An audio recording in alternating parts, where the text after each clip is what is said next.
Le journal des journaux, la revue du web. Le journal des journaux, la revue du web. C'est l'instant de la revue du web et pour un tour guidé sur la toile, retrouvons notre cher ami Clément Tungui. Bonjour Clément. Merci, bonjour Séraphin, bonjour à tous les producteurs du journal des journaux et les réalisateurs. Nous vous écoutons pour le déroulé de la revue du web. Merci. Mesdames, Messieurs, une fois de plus, bonjour. Vous faites bien de vous informer sur nos antennes. Nous ouvrons la rubrique de la revue du web de ce matin avec le site 237online.com qui parle des subventions enseignement privé au Cameroun. C'est une session décisive avec Laurent Serge Etundi Ngwa.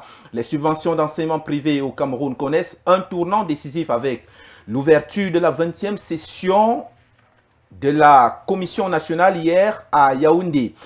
Laurent Serge Etundi Ngwa, ministre de l'Éducation de base, a lancé ces travaux cruciaux qui détermineront l'avenir des milliers d'établissements scolaires privés.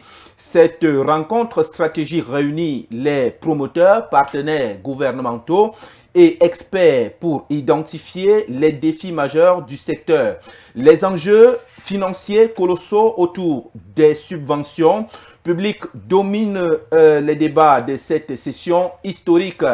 Le site Journal du Cameroun parle aussi éducation ce matin et titre: le gouvernement publie le calendrier de l'année scolaire 2025-2026 au Cameroun. Le ministre de l'Éducation de base et les ministres de l'Éducation de base et des enseignements secondaires ont rendu public un arrêté conjoint relatif en date du 19 août 2025.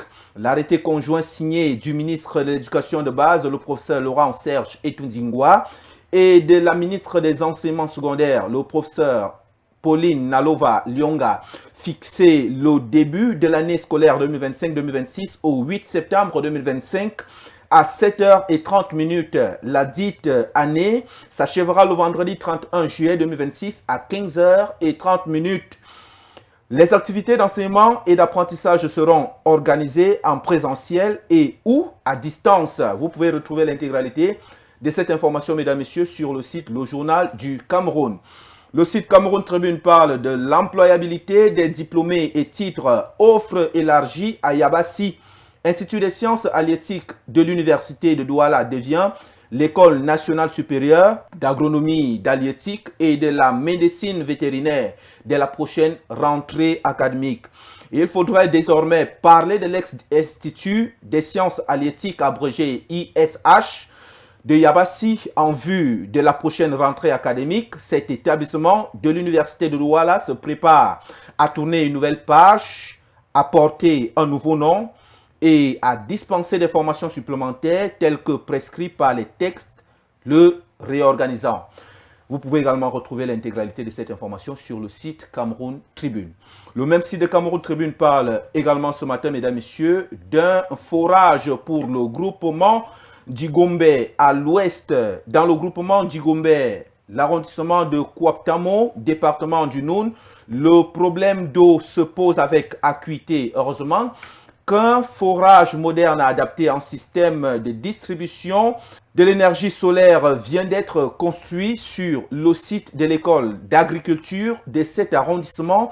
L'œuvre résulte du financement conjoint de l'association Women's Entrepreneurship Facilitation Network et de l'État du Cameroun à travers le ministre de l'économie, de la planification et de l'aménagement du territoire. Ce point d'eau est une source d'espoir pour les riverains de plusieurs localités environnantes. Le coût de cet investissement s'élève donc à hauteur de 15 millions de francs CFA. Pour clôturer donc, mesdames, messieurs, notre revue web de ce matin, le site Panoramas Pepas qui parle de l'escalade de violence dans le nord-ouest et le sud-ouest. Une organisation de défense des droits de l'homme condamne le meurtre brutal d'un conducteur de taxi et d'une femme enceinte non armée. Selon des sources fiables, le conducteur non armé et la femme enceinte ont été abattus par des membres des forces de défense camerounaises le 19 août 2025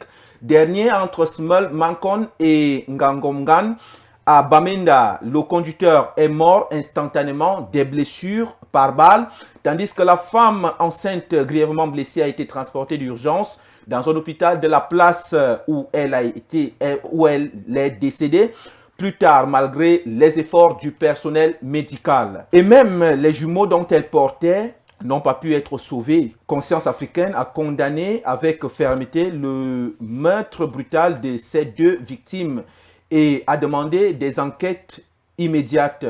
Donc, nous nous donnons rendez-vous demain. C'est tout ce que nous avons prévu pour vous servir ce matin en actualité web. Demain, pour le même exercice, vous restez avec Séraphin pour le reste du journal. N'oubliez pas que notre engagement et notre détermination, c'est toujours vous. Mais c'est Dieu qui couronne le tout. Séraphin, c'est tout pour ce matin. Merci Clément pour cette présentation.